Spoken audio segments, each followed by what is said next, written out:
Her billionaire husband forced her into a public apology. She told the truth instead. Gideon Roth pushed the apology script into Simone Wright's hands 7 minutes before the live press conference, his fingers pressing the pages against her palm, as if he were handing her a receipt for her own ruin. Simone stood before him in a vivid red power dress, the color sharp enough to look almost defiant beneath the white ceiling lights, while Gideon wore an elegant black suit tailored to make guilt look expensive, and Mallory Mercer waited near the mirrored wall in a soft white dress, her posture arranged into false fragility, but her eyes bright with possession. The first line on the page said Simone accepted full responsibility for a failure of internal oversight, and the second line buried Gideon's name, so neatly that a careless viewer would think he had been a victim instead of the architect. That was when Simone understood the cruelty of it. He was not asking his wife to stand beside him. He was ordering her to become the shield between his crime and Mallory's fingerprints. Simone did not cry. She did not beg. She lowered her eyes to the document, read the structure of the lie, and began calculating where to cut. The holding room outside the media auditorium was narrow, polished, and intentionally cold, with a glass wall facing the hallway, where cameras were already gathering. A quiet assistant adjusted the microphone case on a side table, then stepped back, as if the air around the three of them had become too expensive to breathe. Gideon leaned close enough for Simone to smell the clean restraint of his cologne, the kind he wore when markets opened badly, and he needed investors to believe he was still in command. "Read it exactly," he said. Simone turned one page. The script had been written in corporate language, smooth and bloodless, with phrases like regrettable misjudgment, procedural gap, and personal accountability. Her name appeared 6 times. Gideon's appeared once, in a sentence that made him sound noble for accepting her resignation. Mallory's name was not there at all. Simone lifted her gaze to the woman in white. Mallory held a small folder against her waist, her diamond bracelet catching the light every time her wrist moved, and her mouth rested in the careful shape of someone pretending not to enjoy a funeral. Simone looked back at Gideon. "You wrote my confession before asking whether I was guilty." Gideon's jaw tightened, but he kept his voice low because men like him understood that anger looked poor on live television. He told her the stock was already down 18% in pre-market trading, that the board needed a clean villain, that the public trusted her enough to believe she had simply failed. He said the company could survive one disgraced internal audit director. It could not survive a founder under investigation. He said it like math. Simone heard it like betrayal. For 9 years, she had kept Roth Meridian Capital clean enough for banks to lend, regulators to pass, and shareholders to sleep. She had built the internal controls Gideon praised in interviews and ignored in private. She had flagged irregular transfers 3 months ago, only to watch her access to certain accounts disappear overnight. Now the missing money had reached the press, and Gideon's solution was not disclosure. It was sacrifice. Hers. Simone slid the apology script under her thumb and felt the faint raised mark of the paperclip holding the pages together. Beneath her left hand, her wedding ring pressed against her skin, with a weight she had not noticed for years. For 1 second, the room narrowed. Not from fear, from grief. She remembered signing the first compliance charter at 11:42 at night, while Gideon slept in the next room, remembered defending his company to auditors who suspected arrogance, but not fraud, remembered believing that loyalty meant protecting the future they were building together. Then Mallory shifted beside the wall, and the white dress moved like a flag planted on stolen ground. Simone's face became still. The lead journalist outside the door called for final positioning. Gideon reached for Simone's elbow, as if ownership were muscle memory. She stepped back before his fingers touched her. "Do not coach me again," she said. The sentence was quiet, but it changed the room. Gideon lost half a breath, just enough for Simone to notice. Mallory lowered her eyes to the floor, not from shame, but from calculation. The senior lawyer entered, with a broadcast badge clipped to his lapel, and asked if everyone was ready. Simone folded the apology script once, cleanly, and held it against her red dress like evidence waiting for a courtroom. In her mind, the lines were already rearranging themselves, account numbers, transfer dates, shell vendors, approval chains, private authorizations, Mallory's consulting invoices, Gideon's encrypted sign-offs. She did not need revenge to be loud. She needed it to be accurate.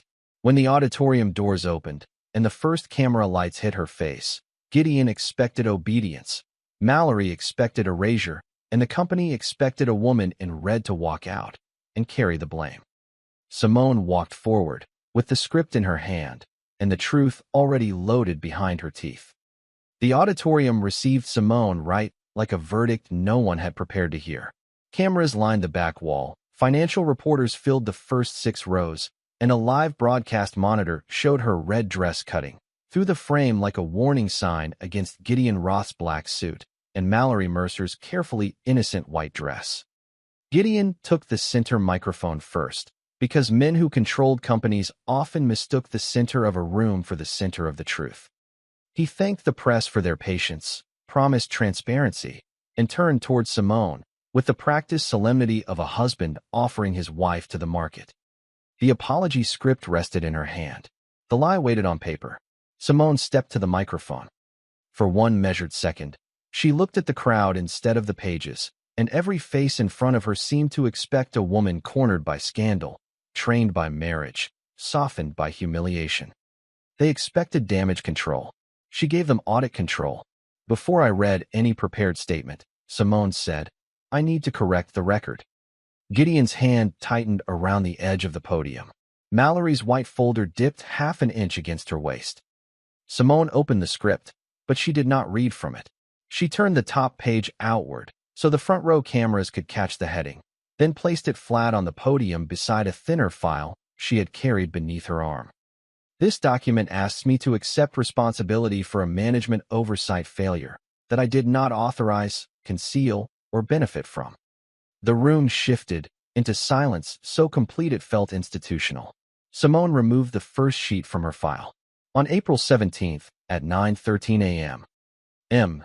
Eastern Time, $28,460,000 moved from a Roth Meridian Capital Liquidity Reserve into a vendor account labeled North Harbor Advisory. That vendor had no active contract, no deliverables, and no board approval. Gideon's mouth opened, but the sentence that should have stopped her did not arrive. His voice had abandoned him before his power did. Simone continued. On May 2nd, at 4:38 p.m. A second transfer of $19,712,000 was approved through an executive override tied to Gideon Roth's credential sequence. The lead journalist's pen froze above his notebook.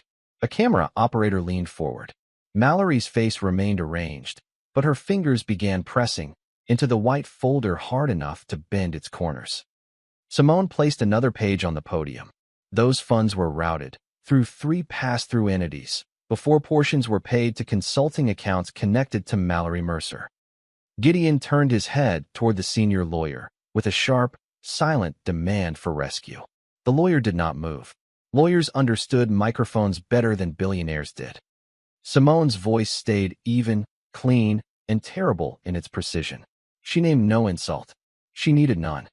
She listed transaction identifiers, account categories, board access logs, internal audit blocks, and the exact dates when her permissions had been restricted after she flagged the discrepancies.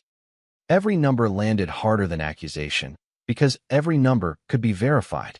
Gideon's right hand began to tremble against the podium, not violently, not theatrically, just enough to betray the body beneath the suit. His self-control did not collapse. It cracked in public and forced him to stand inside the sound of it. Simone turned the final page. "I was asked to apologize today for another person's misconduct. I will not lend my name to fraud disguised as governance." Questions rose from the press in overlapping waves, but Simone had one act left. She removed her wedding ring, without ceremony, not as a performance of heartbreak, but as a correction of record. She opened the false apology script, clipped the ring between the pages, and walked to the senior lawyer. For the first time, Gideon moved as if to stop her, then stopped himself, because the cameras were too close. Simone slid the folded script and the ring into the lawyer's breast pocket. "Preserve that," she said. The lawyer's face emptied of color, but his hands stayed at his sides. Mallory lowered her gaze. Gideon stared at Simone, as though he had only just discovered that silence could belong to someone else. Simone returned to the microphone once more. My evidence has been delivered to the appropriate authorities and to the board's independent review channel. I will cooperate fully. Then she stepped away from the podium. No tears, no plea, no backward glance. The cameras followed her as she crossed the stage, past the row of stunned executives, and walked through the side exit with the posture of a woman who had not lost a marriage in public. She had recovered her name. Simone Wright did not run from the auditorium. She walked through the side corridor at a steady pace, her red dress moving beneath the hard ceiling lights, while the live broadcast erupted behind the closed doors she had left untouched.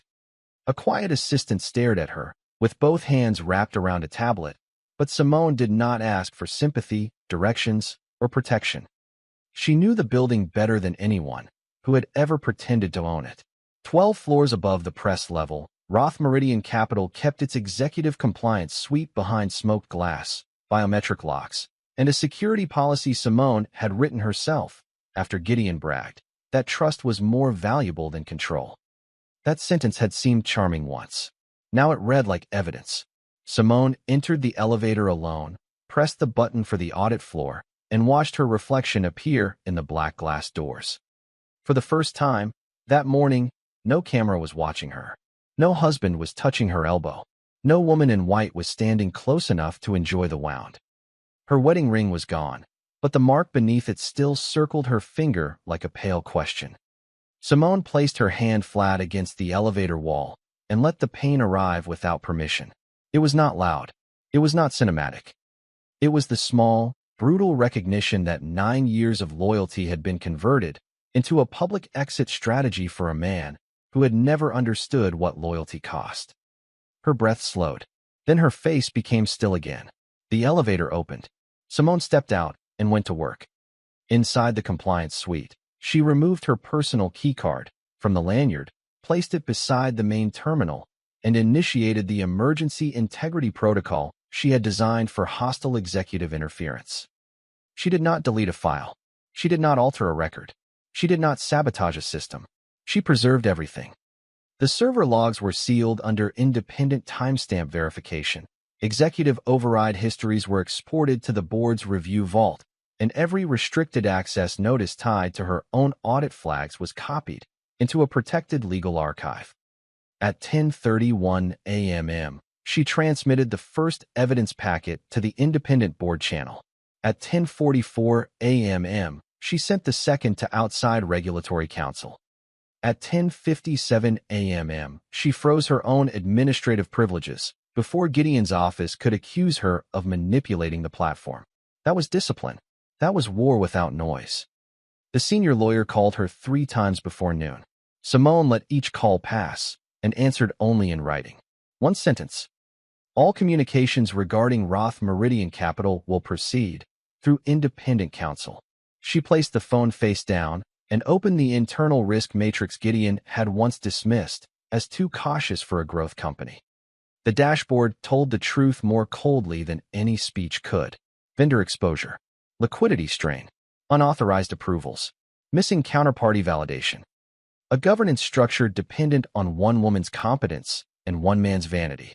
Simone preserved only what no company could legally own: the judgment she had sharpened before Roth Meridian, the ethical framework she had carried into every audit room, and the professional trust she had earned long before Gideon's letterhead ever stood behind her name. What belonged to the company stayed. What belonged to Simone left with her.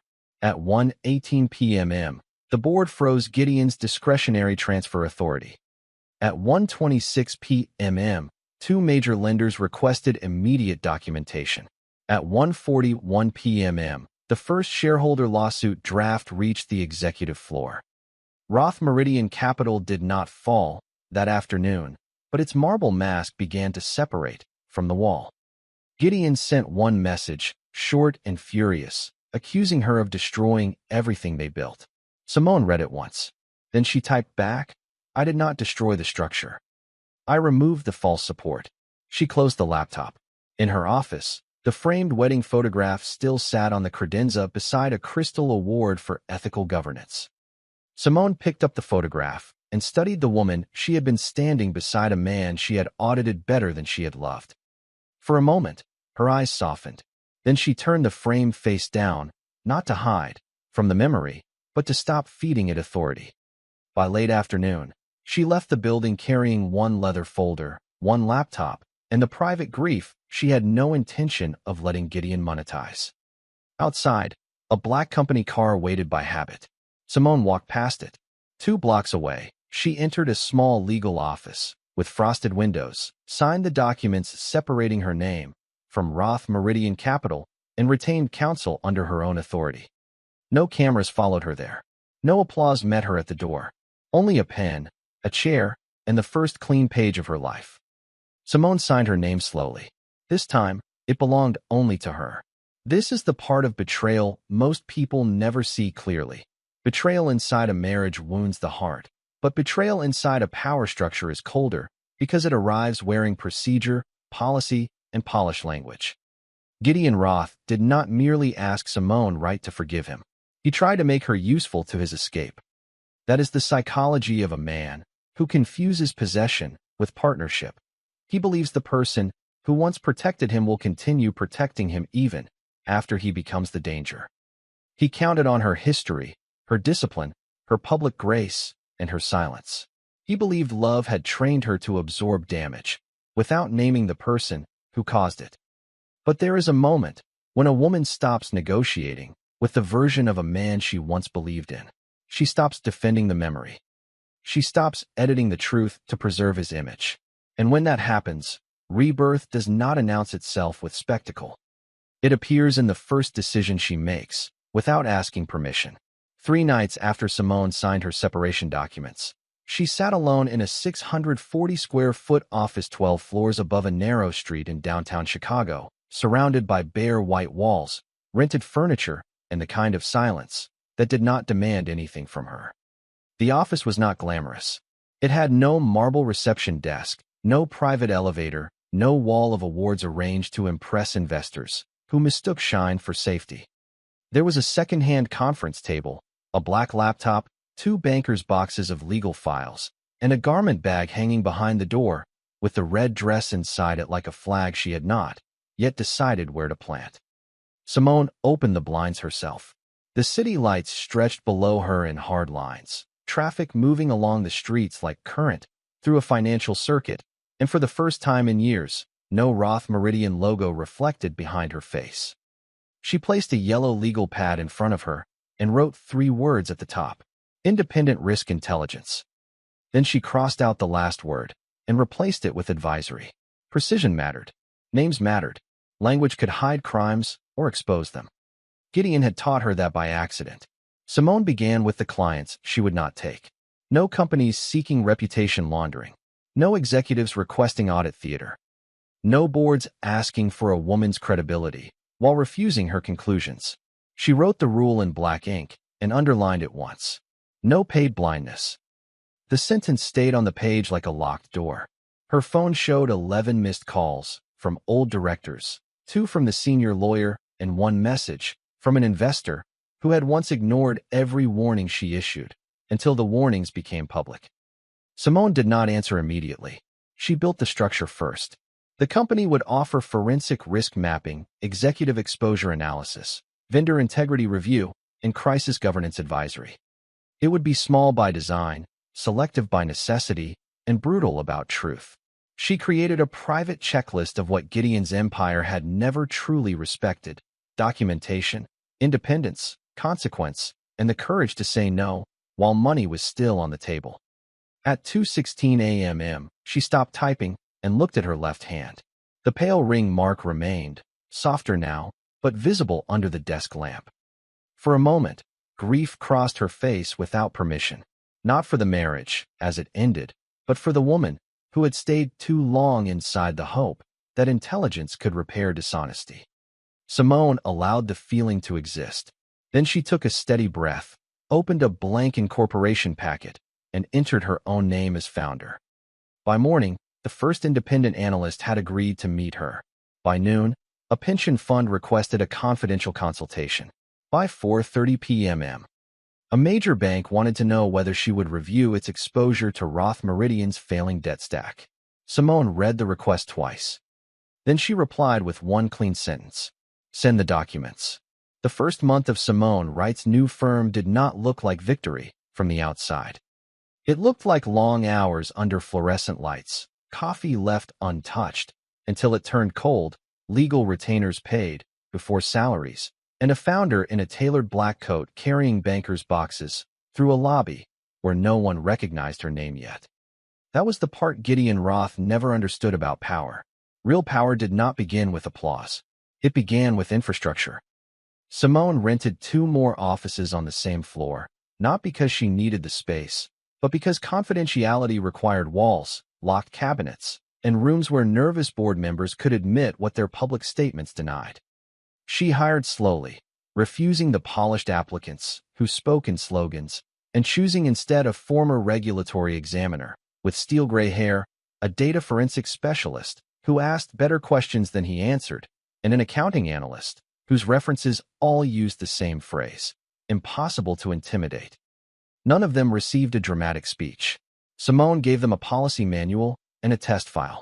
"Find what the executive summary is hiding," she said. By Friday, they had found 12 missing vendor disclosures, 2 concealed debt covenants, and 1 board memo rewritten after a liquidity breach. Simone knew then she had chosen well. The company's name appeared on its first engagement letter as Wright Independent Risk Advisory, and Simone studied the letterhead for nearly a minute before signing. It was clean, restrained, and severe. No family crest, no inherited initials, no billionaire surname pretending to be a guarantee. Just her own name attached to work she could defend under oath. The first major client was a pension fund with exposure to Roth Meridian's debt, a cautious institution representing thousands of retired workers who had trusted men in expensive suits to protect their money. Simone sat across from the fund's investment committee in a Navy conference room 42 miles from Chicago and explained the risk without decoration. She did not call Gideon reckless. She showed them the maturity schedule. She did not call Mallory a fraud. She mapped the consulting payments, the vendor shells, and the absence of deliverables. She did not ask anyone to believe her pain. She asked them to follow the money. By the end of the meeting, the committee chair closed the file with both hands and said they needed her firm on continuous review. Simone accepted without smiling too much. Dignity was not coldness. It was temperature control. Meanwhile, Gideon's people tried to frame her success as opportunism. Anonymous comments appeared in financial columns accusing her of exploiting marital conflict for business leverage. A corporate spokesperson suggested she had misinterpreted routine internal transfers during a period of stress. Mallory appeared at a charity luncheon in another white dress, telling donors she hoped everyone involved would choose healing over public blame. Simone read the coverage once, then gave her staff a new rule: no response to theater, only documents. That afternoon, Wright Independent Risk Advisory released its first public methodology note, not about Gideon, not about Mallory, but about executive override abuse in founder-led financial firms. The language was precise enough to unsettle every boardroom that depended on charm instead of controls. Within 24 hours, 3 more clients requested proposals. Within 72, a regional bank paused a credit extension tied to Roth Meridian. Simone worked until after midnight, her red dress from the press conference still hanging behind her office door in its garment bag. She had not worn it again. She did not need the world to remember that day every time she entered a room. She needed them to remember what happened after it. One evening, the quiet assistant from Roth Meridian sent a short message through a professional network saying several employees were being pressured to sign revised compliance summaries. Simone forwarded the message to independent counsel, then wrote back with the number for a whistleblower protection office, and nothing more. She would not become the emotional caretaker of the wreckage Gideon created. She would become the standard every damaged company had to face before the market trusted it again. By the end of the quarter, Wright Independent Risk Advisory had 7 retained clients, a waiting list of 12, and a reputation that moved faster than marketing. Simone stood in her office at 6:10 p.m., looking over a wall now covered with risk maps, debt ladders, entity charts, and client timelines. The space still smelled faintly of new paint and printer toner. It was not an empire yet, but it had a spine. Simone placed one hand on the conference table, looked at the first page of her next report, and wrote the sentence that would become her firm's quiet signature. Trust is not an asset until it survives verification. By the second quarter, Wright Independent Risk Advisory no longer needed to introduce itself. Its reports moved through boardrooms with the quiet force of an unfavorable diagnosis, read first by audit committees, then by lenders, then by executives who had once treated risk as a department to be managed instead of a truth to be faced. Simone Wright did not build her firm around scandal. She built it around consequence. That was why the market listened. A single review from her team could delay a $900 million acquisition, not because Simone enjoyed stopping deals, but because she had trained her analysts to find the sentence everyone else had been paid to soften. Hidden debt, inflated vendor value, executive override concentration, compensation structures that rewarded silence. When Simone marked a file, high exposure, banks adjusted rates, insurers revised premiums, and directors asked questions they should have asked months earlier. Her power did not arrive with a crown. It arrived as a footnote no serious investor dared ignore. One morning, Simone entered a glass conference room on the 26th floor of a private equity office, wearing a deep red tailored suit that reminded the room of the woman from the press conference, without letting that day own her. 12 partners sat around the table, all adults, all wealthy, all accustomed to buying confidence by the hour. They wanted her to certify a portfolio company before a public listing. The lead partner spoke gently, almost warmly, explaining that the business simply needed a clean external review to calm market nerves. Simone opened the file. She had already seen enough. "You do not need calm," she said. "You need disclosure." No one moved for 3 seconds. Then the lawyers began writing. That was the rhythm of her new life. Rooms full of powerful people expecting polish, then learning that Simone sold accuracy instead. She did not humiliate clients. She did not perform superiority. She walked them through their own structures until the danger became impossible to deny. Her staff grew from 4 to 19, then to 31, each new hire chosen for discipline instead of glamour. The office expanded down the hall, then across the floor, with secure review rooms, encrypted archives, and a reception area so understated that visitors sometimes mistook restraint for weakness until they entered the first briefing. On the wall behind Simone's desk hung no wedding photograph, no old award from Roth Meridian, no reminder of the man whose collapse had made the world notice her. There was only one framed line from her founding policy: no paid blindness. By then, Gideon Roth could no longer dismiss her as a wounded wife. Reporters called her one of the most influential risk voices in American finance. Banks requested her view before extending major credit. Pension funds began requiring her firm's methodology in governance reviews.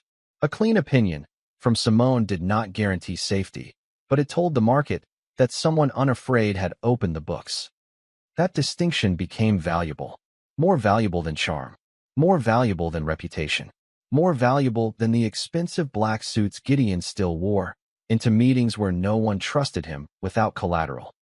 Simone learned this on a Thursday afternoon when a national financial network requested an interview and framed the invitation around her personal comeback. She declined the wording and accepted only after they changed the topic to governance failure in founder-controlled firms. In the studio, under clean lights and careful makeup, the interviewer tried once to return to her marriage. Simone redirected with a sentence sharp enough to end the detour. "The lesson is not who betrayed me. The lesson is what the numbers revealed when loyalty stopped editing them." The clip spread by evening. By morning, 3 boards had postponed votes pending independent risk review. One of them belonged to a company Gideon had been trying to use as a lifeline. Simone did not celebrate. Celebration was for endings, and she was still building. That night, from her office window, Chicago spread below in miles of light and glass. and the garment bag holding the original red dress remained in a cabinet she rarely opened. She had no need to live inside the image of the woman who walked out of that press conference. She had become something more difficult to control. A standard, a warning, a market force, with her own signature at the bottom of the page. Without Simone right inside Roth Meridian Capital, Gideon Roth discovered that a financial empire could remain standing and still be dead in its foundation. The lobby lights still burned at 7 a.m. The executives still crossed polished floors, with leather folders beneath their arms, and Gideon still arrived in an elegant black suit cut to hide the pounds he had lost from weeks of sleepless strategy sessions. But the building had changed. Banks no longer returned calls within the hour. Board members no longer laughed at his controlled impatience. Analysts no longer treated his confidence as evidence. Every room he entered now required collateral, documentation, and answers he could not outsource to Simone's former brilliance. The first crack widened when a regional lender froze an emergency credit line after reviewing an exposure memo from Wright Independent Risk Advisory. The second arrived when a pension fund demanded immediate clarification on 3 vendor relationships tied to Mallory Mercer's consulting accounts. The third came from inside Gideon's own company, where employees who had once feared his approval began preserving messages, forwarding records to counsel, and refusing to sign revised compliance summaries. Roth did not need drama. It needed oxygen. Mallory tried to remain useful, but the white dresses that once made her look delicate now made her look rehearsed. She appeared beside Gideon at one investor breakfast, hands folded, voice soft, insisting that misunderstandings had been inflated by hostile narratives. A hedge fund director asked her to describe the services North Harbor Advisory had actually performed.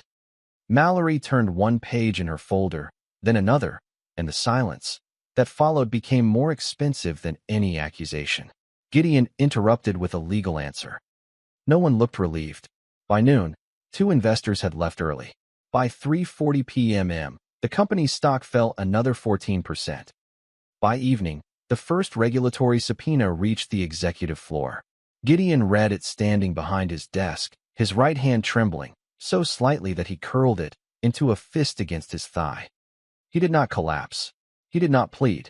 He stared at the document, as if the paper itself had committed an act of disloyalty. The senior lawyer explained that the inquiry was expanding beyond procedural negligence into possible executive misconduct. Gideon asked whether Simone could be blamed for inadequate controls. The lawyer paused too long. That pause told him more than the answer. Simone had built the controls. Gideon had bypassed them. In the weeks that followed, Roth Meridian became a company of closed doors. Conference rooms stayed occupied past midnight, not with vision meetings, but with document reviews, creditor calls, and emergency board sessions, where every sentence was recorded. The marble walls still displayed framed magazine covers calling Gideon a visionary, but beneath them, staff moved with the careful distance of people deciding which side of history would preserve their careers. Mallory stopped coming to the office after a reporter asked whether she had received payments through entities with no deliverables. Gideon noticed her absence more as a liability than a heartbreak. She had been a symbol when he needed vanity. Now she was a liability with a paper trail. His public statements grew shorter. His private demands grew sharper. He ordered finance to classify certain transfers as strategic advances, legal to challenge every disclosure request, communications to frame Simone as biased, and investor relations to promise stability no spreadsheet could support. Each command returned to him weaker than it left. Without Simone's discipline, every lie required 3 more lies to support it. Without her judgment, every decision became a negotiation with panic. Then Wright Independent Risk Advisory released a sector note on founder-led liquidity manipulation, never naming Gideon, never mentioning Mallory, never needing to. The market understood. Lenders tightened. Insurers withdrew coverage. A planned acquisition failed. When the other board requested independent verification Gideon could not provide. At 6:25 p.m. on a Friday, Roth Meridian announced a restructuring review. The statement used elegant language. The market heard distress. Gideon stood alone in his office after the release, looking down at Chicago through glass that reflected his black suit back at him like a costume from a role he could no longer perform. On his desk sat a copy of Simone's original press conference transcript, highlighted by counsel, annotated by investigators, preserved by everyone except the man who had expected her to read a lie. Gideon touched the first page, then pulled his hand away. For the first time, he understood that Simone had not taken his empire from him. She had simply stopped holding it upright. The bankruptcy hearing was held in a federal courtroom that made wealth look temporary. No chandeliers, no private reception area, no cameras arranged to flatter anyone's angles, only fluorescent light, varnished wood, sealed exhibits, and a long table, where Gideon Roth sat in an elegant black suit that no longer convinced the room of anything. Simone Wright entered 5 minutes before the proceeding resumed, wearing a structured crimson coat over a cream blouse, her posture calm enough to make every whisper around her seem childish. She did not look toward Gideon first. She greeted independent counsel, placed her leather folder on the witness table, and reviewed the documents in front of her with the same precision she once brought to his empire. Gideon watched her, as if distance had turned her into a foreign country, with laws he could no longer violate. Mallory Mercer sat 2 rows behind him in a white dress and pale blazer, her face composed, her hands folded over a thin folder that seemed almost ornamental now. She had stopped looking victorious months ago. The proceeding moved through creditor claims, asset valuations, and disputed transfers with the slow cruelty of arithmetic. Numbers did not care who had once owned the room. When the bankruptcy judge called a recess, Gideon's legal team gathered around him in a low, urgent cluster. Then the senior lawyer approached Simone with a document and a face trained into professional neutrality. Mr. Roth requests a private review of a proposed clarification statement, he said. Simone looked at the paper before touching it. Clarification is a useful word, she said. It often means confession with makeup on. The lawyer did not answer.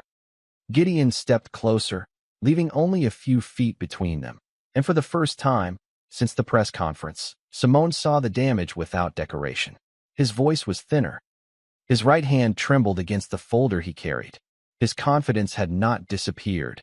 It had become brittle, forced to stand, without evidence beneath it. This statement says the reserve transfers resulted from a flawed internal control design, Simone said, reading the first paragraph. It says my department failed to escalate exposure properly. It says you relied in good faith on incomplete reporting. Gideon swallowed once, hard enough to move the knot of his tie. It keeps the criminal referral from becoming unavoidable, he said. For the company. Simone turned the page. Mallory's name had been softened again into outside consultant. Gideon's approval chain had been reduced to executive review. The same lie had returned wearing older language and more expensive legal margins. Simone felt no surprise. Only recognition. You already asked me to read this once, she said. Gideon lowered his voice. I am asking you to prevent a total collapse. Simone looked past him toward the creditor table, where retired workers' pension representatives sat, with files thick enough to make every excuse look obscene. Then she looked back at the man who had once tried to make her name the exit door for his fraud. No, she said. The word did not rise. It landed. Gideon's grip tightened around the folder until the paper bowed. Simone, you know how these things work. Intent is difficult to prove. She opened her leather folder and removed 3 pages. Not when the April 17th transfer used your credential sequence. Not when the May 2nd override bypassed 2 audit flags. Not when the pass-through entities paid accounts connected to Mallory within 48 hours. Not when my access was restricted 11 minutes after I questioned the vendor file. The senior lawyer's eyes dropped to the floor. Mallory's folded hands went still. Gideon tried to speak, but his voice failed before the first full sentence formed. Simone placed the pages on the table between them. You are not asking me to save the company. You are asking me to falsify causation. Gideon stared at her with the exhausted fury of a man discovering that money could buy delay, but not absolution. After everything, he said. Simone closed the folder. Exactly. After everything. The judge's clerk called the room back to order, and people began returning to their seats. Simone gathered her documents, smooth and unhurried. Before she walked away, Gideon made one final attempt, quieter than pride should have allowed. "What do you want from me?" Simone turned, her expression neither cruel nor kind. "Accuracy." Then she took her seat, gave her sworn statement, and walked the court through the transfers with a clarity that left no dramatic space for mercy disguised as confusion. By the time she finished, Gideon was not ruined by emotion. He was trapped by sequence, timestamp, authority, and benefit. Simone had not raised her voice once. She had only let the truth keep its records. In the end, betrayal always charges interest. It may begin as a private lie, a hidden transfer, a whispered promise made behind a closed door, but eventually it demands payment from every person who helped protect it. Gideon Roth believed betrayal was a strategy because, for years, money had softened every consequence around him. Mallory Mercer believed proximity to power was the same as possessing it. But Simone Wright understood the truth they both ignored. Real power is not the ability to control the room. It is the ability to leave the room with your name intact. A woman does not become powerful because someone wounds her. She becomes powerful when she refuses to let that wound become her identity, her apology, or her final chapter. Simone did not destroy Gideon to prove herself. She simply stopped protecting him from the evidence, and the truth finished what arrogance began. Months after the hearing, Simone stood inside the corner office of Wright Independent Risk Advisory, 38 floors above downtown Chicago, watching morning light move across miles of steel, glass, and traffic. The office was quiet, but not empty. Beyond the glass wall, analysts reviewed acquisition files, legal teams prepared governance summaries, and board representatives waited for meetings they had requested with unusual humility. Her company no longer occupied rented rooms with second-hand furniture. It held 2 full floors, a private archive, a secure review suite, and a reputation sharp enough to make reckless executives revise their language before entering the building. Simone wore a vivid red tailored dress that morning, not the same one from the press conference, but one chosen deliberately, with clean lines and a controlled elegance that made the color feel less like pain and more like authorship. On her desk sat no photograph of Gideon, no trophy from Roth Meridian, no souvenir of public humiliation.